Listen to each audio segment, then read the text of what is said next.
Então, continuando para falar de força elétrica, a gente vai focar na lei de Coulomb e na superposição de forças. Vai ser bem mais breve do que o capítulo anterior, eu acho, né?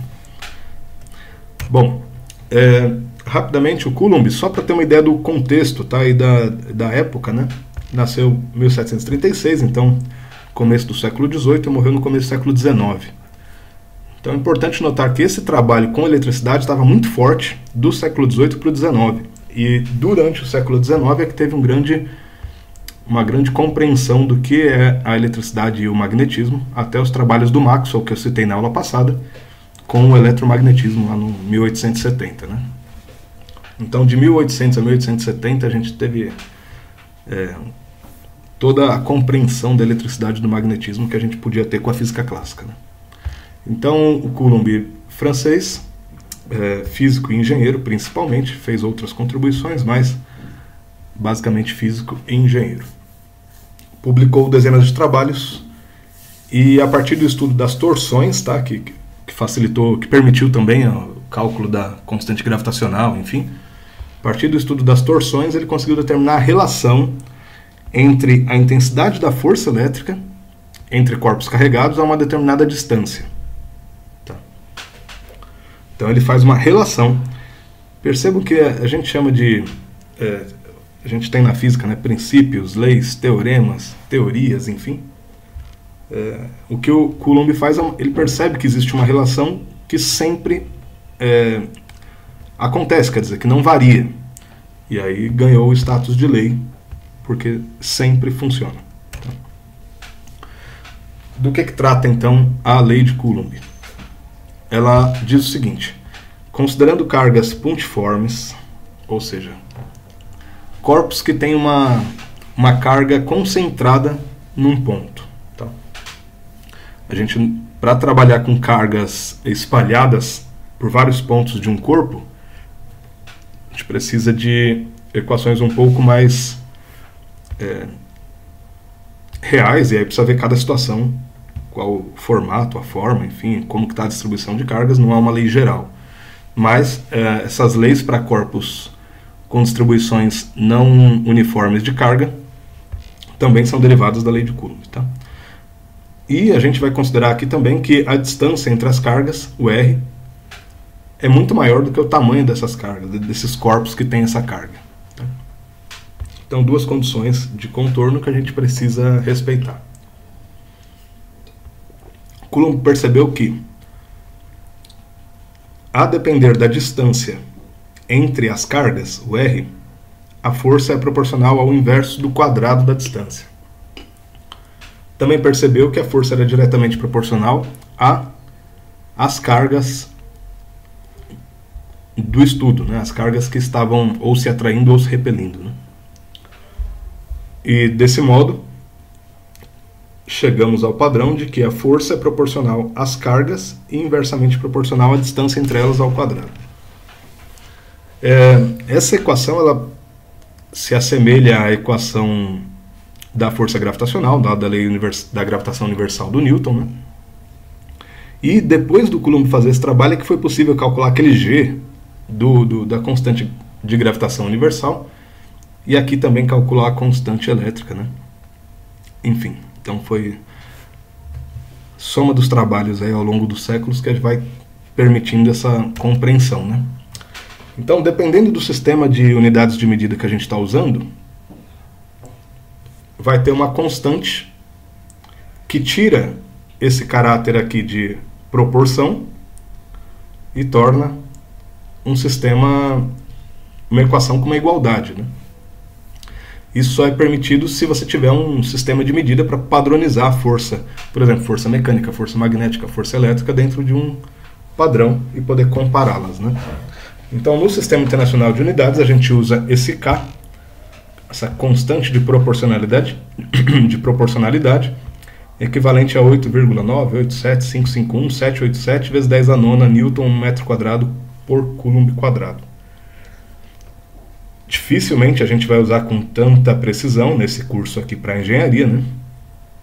Se a gente estivesse trabalhando com uma física experimental e ainda assim com uma precisão de 10 algarismos significativos, a gente usaria todo esse detalhe, não é o nosso caso. Comumente a gente vai usar 9 vezes 10 a nona Newton metro quadrado por Coulomb quadrado.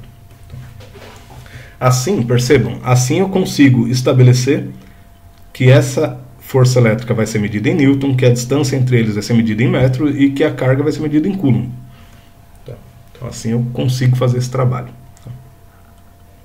Vale lembrar que a carga é medida em Coulomb em homenagem ao Coulomb, né? Não foi ele que determinou, mas posteriormente. Ainda assim, já no final do século XIX, quando a gente começa a entender as constantes atômicas e trabalhar no nível molecular, enfim, a gente chega nesse valor da constante de permissividade elétrica, ε0, e aí a gente percebe que esse K deriva dessa constante. Tá? Então essa constante de proporcionalidade elétrica deriva do ε0, que é medido em Coulomb quadrado por Newton metro quadrado. Tá? E a gente pode escrever a equação da lei de Coulomb, então, substituindo o K por 1 sobre 4π ε0, que é 1Q2 sobre R quadrado. Tá? A mesma coisa dessa equação aqui anterior, só que substituindo o K por 1 sobre 4π ε0. Se eu tiver aqui no vácuo, né, se eu tiver no ar, por exemplo, a permissividade elétrica é um pouquinho diferente. É da ordem de a diferença é de 1 milésimo, alguma coisa assim. Então, em geral, a gente usa do vácuo mesmo para situações no ar. Tá? Então, como eu estava dizendo, né, após o desenvolvimento da teoria cinético-molecular no século XIX, principalmente da descoberta do elétron, lá no 1895, quase século XX, e de outras partículas posteriormente, foi possível compreender o valor da carga elementar como 1,602,17653, esse valor mais recente, com um erro de 14 aqui no 53, vezes 10 a menos 19 coulombs. Coloquei isso aqui por qual motivo? Quando o Coulomb montou sua lei, essa relação, né, trabalhava com um valor de 1 Coulomb, né, posteriormente adotado em homenagem a ele, mas trabalhava com um valor de 1 Coulomb para carga, que era um valor macroscópico, né? Eu conseguia carregar um corpo dessa forma, então chamava de uma quantidade de carga, depois duas, o dobro ou o triplo dessa carga. Quando se descobriu o elétron, viu que ele era muito menor do que se imaginavam que eram as cargas, né? Então, se esperava que um mínimo atrito que você fizesse ali, você retirava uma carga do corpo. Na verdade, você estava tirando milhões, né? Porque quando você atrita o pente no cabelo, você tira milhares e milhões de cargas, né, dos cabelos. Enfim, tem uns fios fininhos, é fácil de arrancar a carga, né? Enfim, tá? Então, só para... Por que a carga elementar é tão pequenininha assim, 10 a menos 19? Porque quando se trabalhava com eletricidade, não tinha ideia, lá no século XVIII e XIX, não tinha ideia que os elétrons eram tão pequenininhos assim, né? Importante, as forças são vetores, né? Então, quando você tem uma carga que interage com mais de uma outra carga, então, por exemplo, essa carga positiva aqui interagindo com essas outras duas de baixo. Essa carga, ela não escolhe, ela não privilegia, só vou interagir com a da direita ou só vou interagir com a da esquerda. Ela não consegue bloquear, né, a interação, como a gente bloqueia a gente no WhatsApp, bloqueia no Facebook, etc. Ela não bloqueia interações, né? Ela sente as duas interações ao mesmo tempo. Então, se ela sente uma força de repulsão F1 por causa da carga 1 e uma F2 por causa da carga 2, o que ela vai sentir na prática é uma FR, que é uma força resultante, que é uma soma vetorial dessas outras forças, né? Tá? Então, não esquecer disso. Forças são grandezas vetoriais, tá?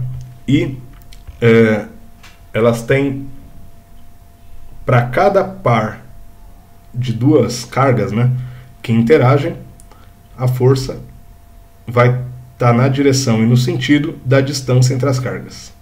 Tá? Então, entre essa carga aqui e a carga da direita embaixo, nessa direção é que vai dar a F1.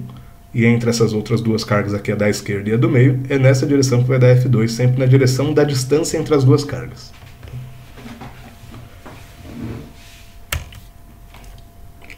outra questão. Como que uma carga sabe que há uma outra carga próxima dela, né? Como que elas se comunicam? Então, olhando aqui na figura de trás, como que essa carga aqui sabe que tem duas cargas aqui? Quem avisou essa carga, né? Quem comunicou a ela que tem duas cargas aqui para ela sentir a força das duas, né? Tá, como que as cargas se comunicam? Isso é um problema amplo da física, né? A gente tem uma série de explicações diferentes. A gente vai usar aqui o conceito de campo elétrico. Tá? A gente vai justificar que o campo é responsável pela comunicação entre as cargas. Fundamental entender isso. Tá?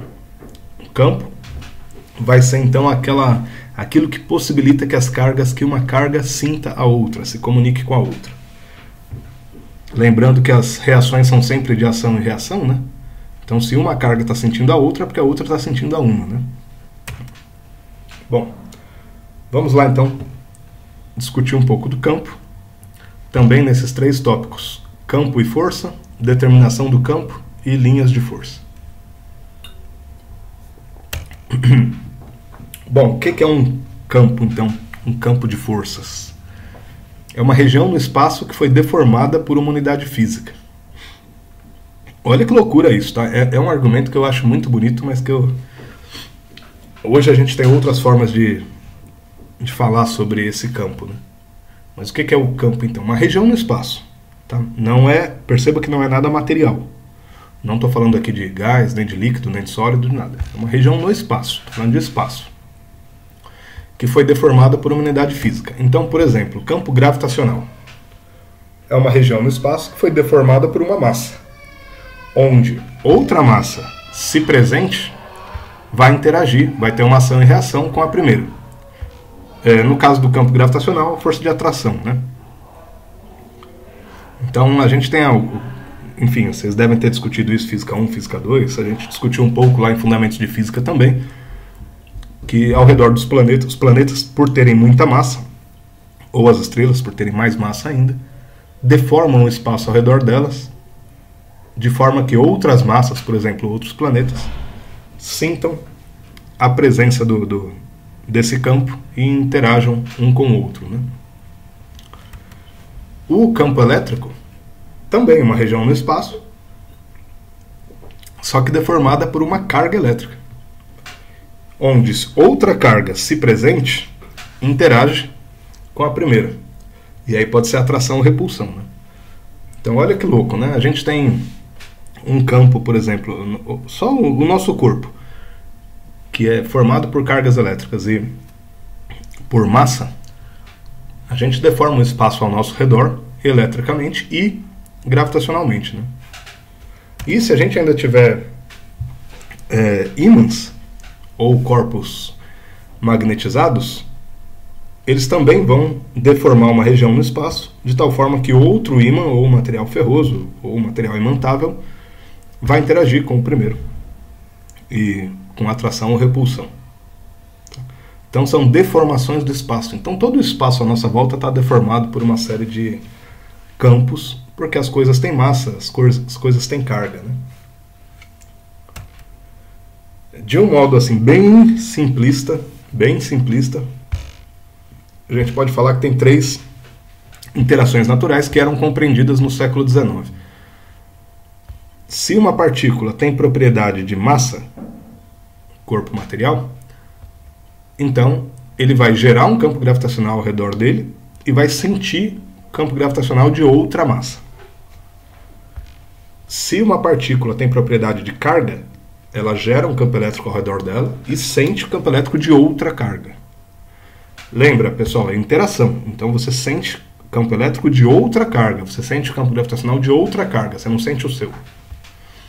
E um ímã sente o campo magnético de outro ímã, ou de outro corpo magnetizado, enfim.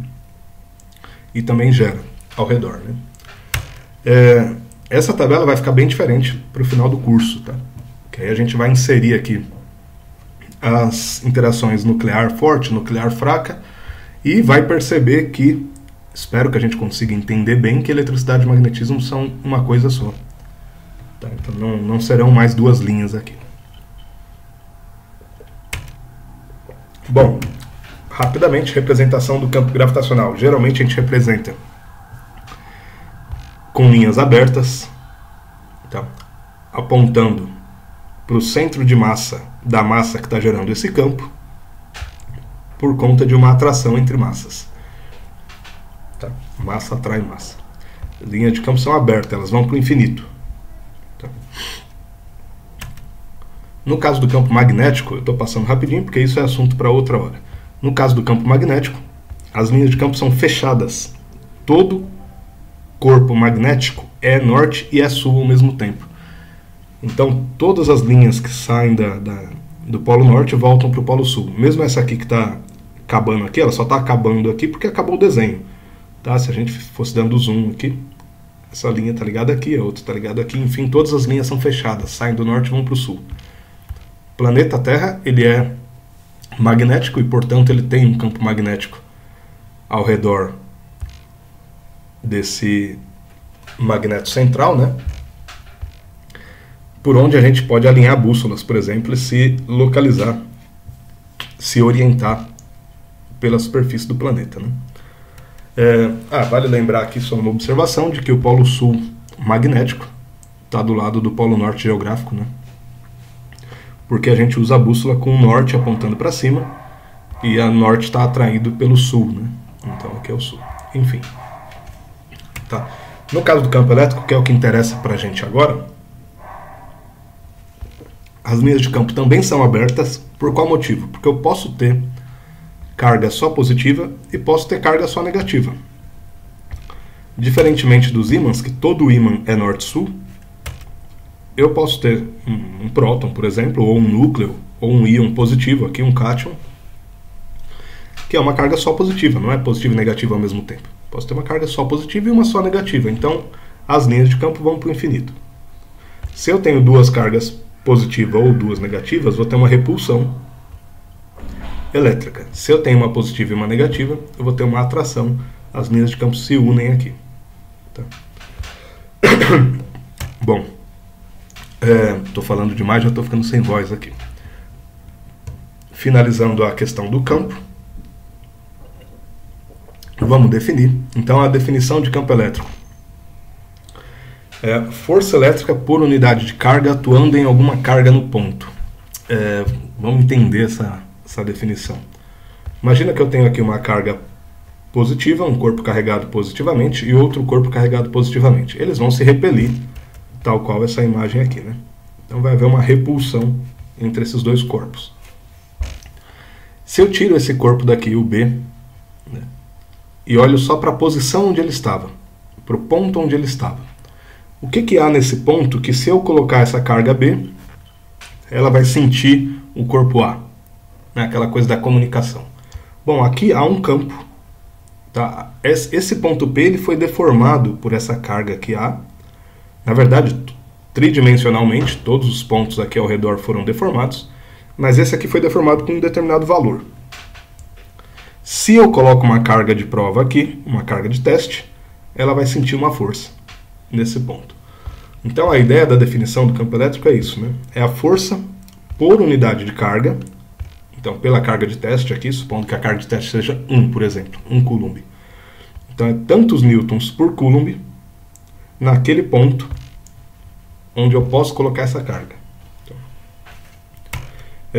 de tal sorte que campo elétrico é força pela carga de prova, ou pela carga de teste. A carga que vai ser avaliada naquele ponto do campo elétrico.